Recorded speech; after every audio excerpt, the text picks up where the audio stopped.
നമസ്കാരം, ഞാൻ Avantika. Chemmanur international jewellers Kaumudi ഹെഡ്ലൈൻസിലേക്ക് സ്വാഗതം. Powered by Fortune Industries, presented by Baba easy English in association with high sleep Mattresses. പ്രസ്താവനയിൽ പിന്തിരിഞ്ഞ് ജിഷ്ണു പ്രണോയുടെ മരണത്തിൽ മുഖ്യമന്ത്രിയുമായി കൂടിക്കാഴ്ചയ്ക്കില്ലെന്ന് അമ്മ മഹിജ. സമരത്തിലൂടെ എന്തു നേടിയെന്ന് പിണറായി വിജയന്റെ പരാമർശം വേദനിപ്പിച്ചെന്നും പ്രതികരണം. പോലീസ് ആസ്ഥാനത്തുണ്ടായ ബലപ്രയോഗത്തെ തുടർന്ന് നിരാഹാരമിരുന്ന മഹിജയ്ക്ക് മുഖ്യമന്ത്രി നേരിൽ കാണാൻ സമയം അനുവദിക്കുകയായിരുന്നു.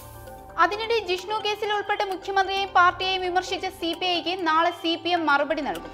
ഇതിനായി കണ്ണൂരിൽ വാർത്താ സമ്മേളനം വിളിച്ച് കോടിയേരി ബാലകൃഷ്ണൻ. അഭിപ്രായ ഭിന്നതകൾ ചർച്ച ചെയ്യും വരെ പരസ്യ പ്രസ്താവന ഒഴിവാക്കാനും നിർദ്ദേശം. സമരത്തിന്റെ ബാക്കി പത്രം. ജിഷ്ണു കേസ് സമരത്തിൽ ഗൂഢാലോചന ആവർത്തിച്ച് CPM.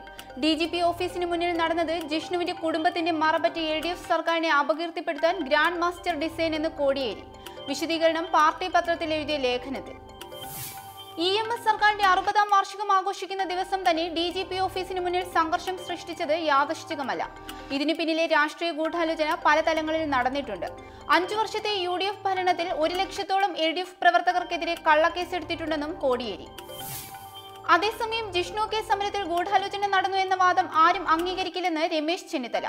CPMന്റെ ശ്രമം പരാജയപ്പെട്ടതിന്റെ ജാള്യത മറയ്ക്കാൻ. ജാള്യത പറ്റുമ്പോൾ പാർട്ടിയുടെ സ്ഥിരം അടവാണിതെന്നും പ്രതിപക്ഷ നേതാവ്.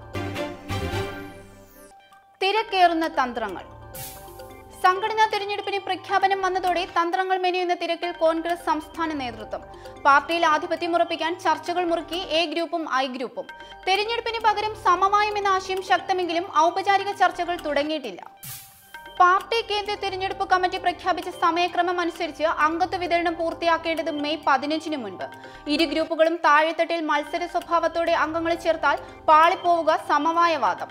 തെരഞ്ഞെടുപ്പ് പ്രക്രിയ പൂർത്തിയാക്കേണ്ടത് ഒക്ടോബർ അവസാനം. മരിച്ചവരിൽ മലയാളി ഭീകരർ.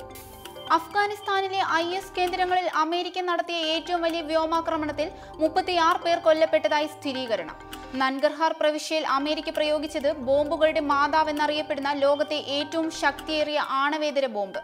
കേരളത്തിൽ നിന്ന് IS കേന്ദ്രങ്ങളിലേക്ക് റിക്രൂട്ട് ചെയ്യപ്പെട്ട മലയാളികൾ കൊല്ലപ്പെട്ടതായും വിവരം.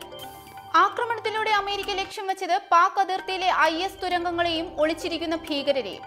വ്യോമാക്രമണം വിജയകരമെന്ന് പ്രസിഡന്റ് ഡൊണാൾഡ് ട്രംപ്. അത്യാധുനിക GPS സംവിധാനത്തിലൂടെ നിയന്ത്രിക്കപ്പെടുന്ന GBW-43 ബോംബിന്റെ ഭാരം 10,000 കിലോ. ഇന്നത്തെ സ്വർണം വെള്ളി നിരക്കുകൾ.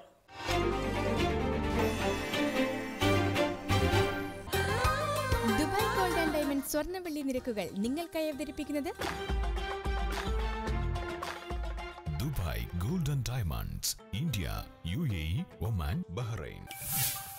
സ്വർണം ഗ്രാമിന് 2,780 രൂപ, പവൻ 22,240 രൂപ, വെള്ളി ഗ്രാമിന് 46 രൂപ. ദുബായ് ഗോൾഡ് ആൻഡ് ഡയമണ്ട് സ്വർണ്ണ വെള്ളി നിരക്കുകൾ നിങ്ങൾക്കായി അവതരിപ്പിച്ചത് Dubai gold and diamonds, India, UAE, Oman, Bahrain. Chemmanur international jewellers Kaumudi headlines സമാപിക്കുന്നു. Powered by Fortune Industries, presented by Baba easy English in association with high sleep mattresses. അടുത്ത ഹെഡ്ലൈൻസ് വൈകിട്ട് 5:30. നമസ്കാരം.